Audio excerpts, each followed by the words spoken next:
What's up, everybody? Welcome back to the Live with Brandon Blakeney podcast. Of course, I'm your host, Brandon Blakeney, aka Brandon Lee TV.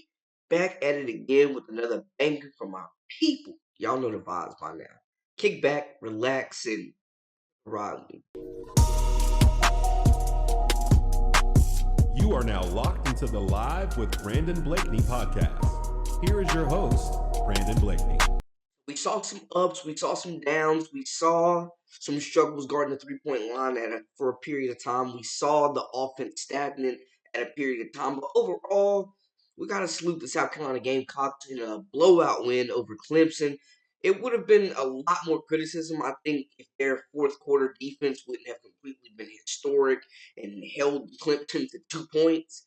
But we did see a lot of positives as well, man. Not more so than a lot more negatives. Aside from the offense being stagnant, the aggressiveness of Joyce Edwards on both sides of the basketball and Tessa Johnson really stepping up for this team when they needed them the most. The shot blocking on the perimeter from Nia Latston, Raven Johnson, and company. I think it was a lot of positives to take away from this game. I mean, as much as I can get mad at what's happening out there on the floor, when you really look at it, we're just a really young basketball team, inexperienced, and having to play together. So we got to go through some things. I mean, I thought it was a real challenge for us today and tonight, where they challenged us to be more disciplined. And if we didn't, we lose the basketball game. They get into our lead. So it's really good stuff that we need to show our team so we can recognize it. Everything is about awareness and recognition for this team. Because once they recognize it and they're aware of it, we make adjustments and they can actually execute the adjustments. We're just a really young basketball team, inexperienced, and having to play together. So we got to go through some things. I mean, I thought it was a real challenge for us today and tonight, where they challenged us to be more disciplined. And if we didn't, we lose the basketball game. We just need to figure it out. But I also think it's a little bit of us being tired and still getting the chemistry with each other and being able to just adjust quicker. We won the game. All wins don't look pretty, but it's good. It's good just to learn. We're gonna watch film. We're gonna learn, and you do have USC coming up, so we're just gonna execute what we need to execute for them. South Carolina took the win 65-37. Now, a lot of these shots were misses from Clemson. They had a lot of open looks that could have brought this game closer, cut it to single digits at certain points in the game, especially heading into the fourth quarter. But they finished 5 of 33 from 3 point land. South Carolina 5 of 9 from three. But I do think in the fourth quarter, from like the end of the third to the fourth quarter, we saw some historically exceptional defense. The shot blocking, the closeouts, the contested shots, limiting Clemson to one shot, limiting transition buckets, limiting fouling as well. I love what I saw from that.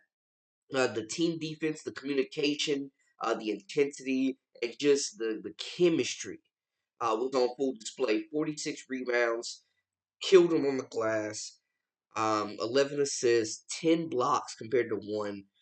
12 turnovers, you want to see that, but I mean, that's even nothing to harp on right now. 36 points in the paint, a lot of that because of Joyce Edwards and Okot um, won the foul battle as well. But the 10 blocks and the 46 rebounds really stick out to me. Just hustling, limiting Clemson to one shot per possession, closing out. Because Clemson was moving the basketball really well for, about 2.5 quarters. Moving the basketball, shooting the three, finding their shots. They were missing a lot of shots. But those open looks really, really cut down later in the game. And I just think, too, it was nice to see Tessa Johnson out there staying aggressive. It was nice to see Joyce Edwards out there dominating on both sides of the basketball. Couple of blocks. Joyce led the way with 18 points, 2 assists, 8 rebounds. Tessa had 13 points, 3 assists, 2 rebounds. She had a big three late in the third that kind of really blew this game open. Her, and I think too, Agot McKeer coming off the bench hit a big layup and then found Tessa for that assist for that 3 pointer. They really provided a spark for this team.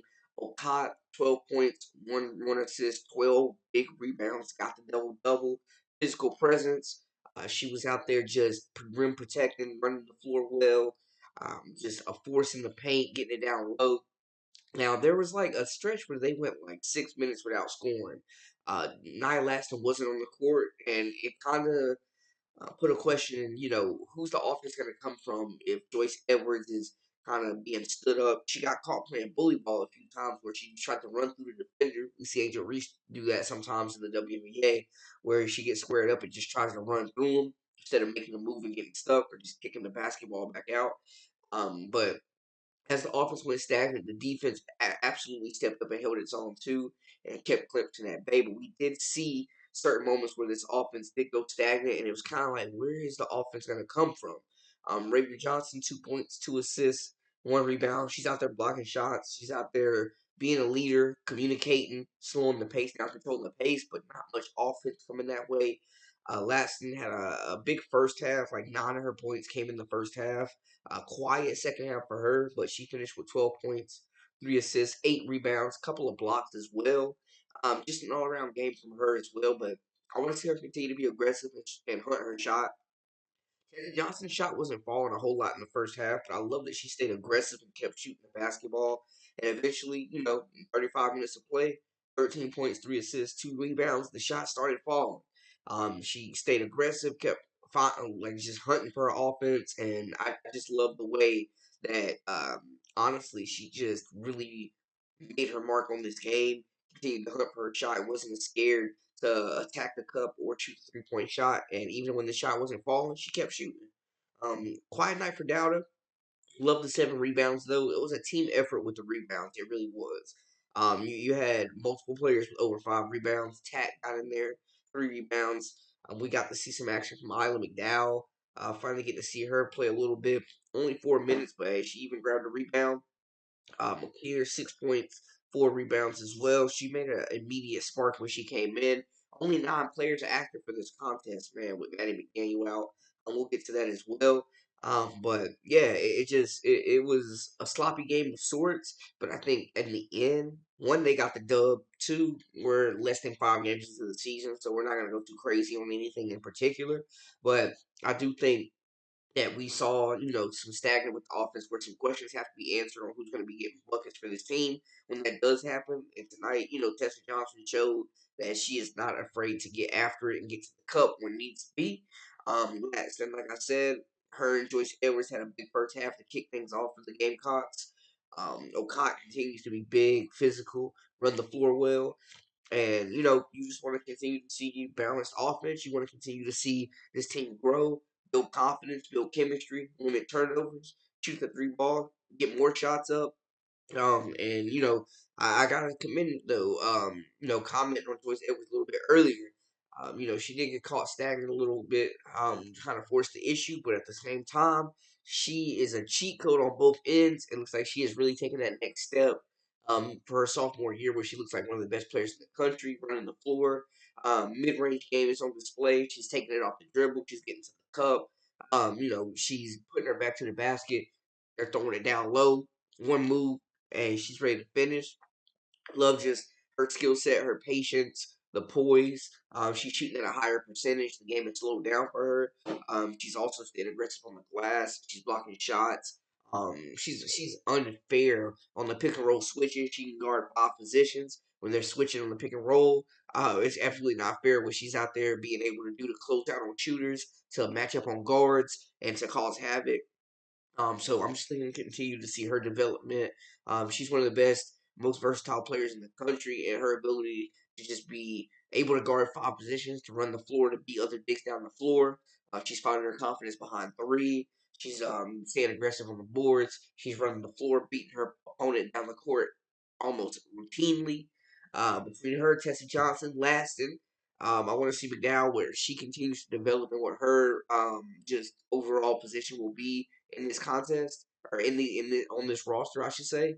Her and Makir, the continued development of Okada as well. There's a lot of talent here, and I think the pieces are just still kind of figuring out how they're gonna fit and what everybody's role is gonna be on this team. But hey, as far as I can tell, this team is gonna be one of the most talented in the country, and I'm excited to see how they continue to reach their potential.